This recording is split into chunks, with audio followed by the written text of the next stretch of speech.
Hi everyone, it's Lynnea for the Rabbit Hole Designs, and today we are on day 2 of the June release blog hop.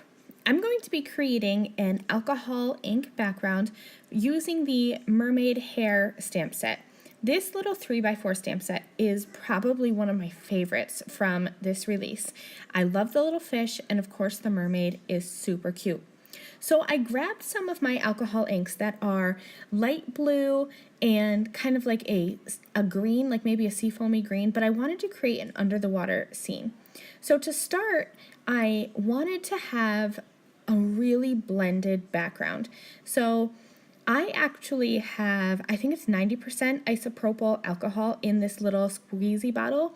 You could definitely just use the regular blending solution, but I started by placing some of that alcohol onto my Yupo paper, and then I added some alcohol ink and added some more of that, just the isopropyl alcohol. And I'm picking up my Yupo paper and moving it around just to get the ink moving and blending around. So my original idea was to have the top of my Yupo paper left white and then have like the waves or the ocean or whatever at the bottom.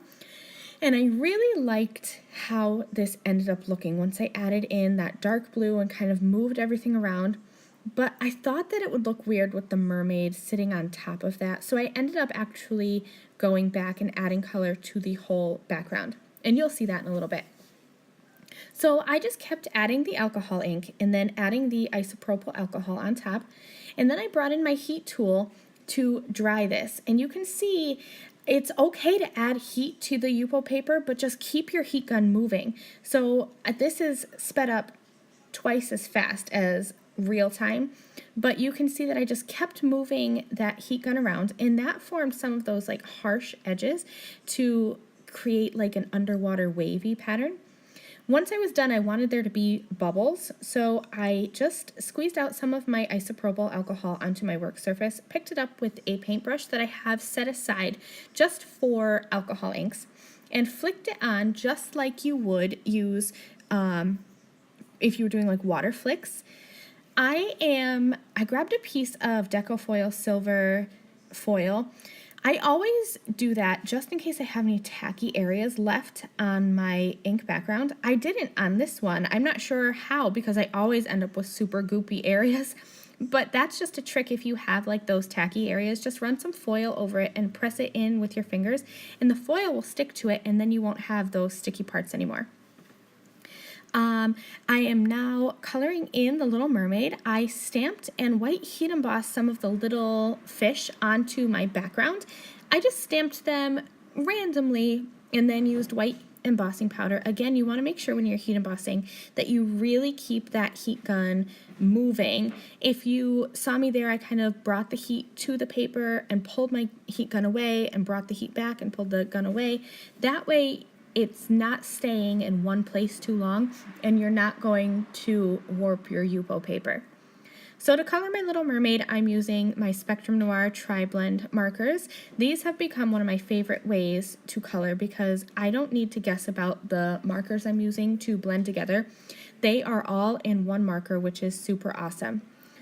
I wanted to do something fun with the tail. I thought that I would make kind of like a tri-colored mermaid tail. So I started with purple, blended that out with blue, and then I'm going to go in with green. So green and purple don't mix, but I'm mixing it mostly with the blue.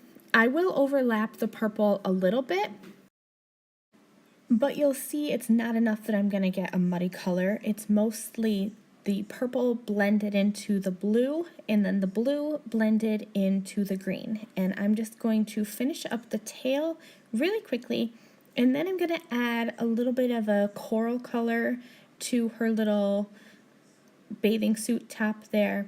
For her hair, I'm going to be using the golden brown blend, but I'm starting with the medium color as my dark, and then I will blend that out with the light.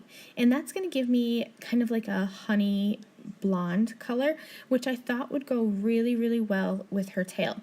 So one of the things I love to do with these markers is to switch it up so that you could get a couple different colors out of the one marker. like how I use the dark or the medium as my dark for her hair. To finish off this card, I stamped the sentiment. I cut that into 2 separate strips and popped the sentiment strips as well as Little Mermaid up with some foam squares. I'm using some clear little bubble gems from the Ink Road stamps. I just love the way that this really accented the background.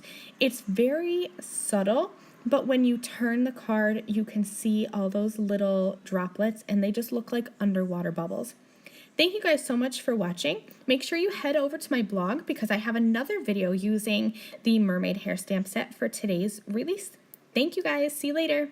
Bye.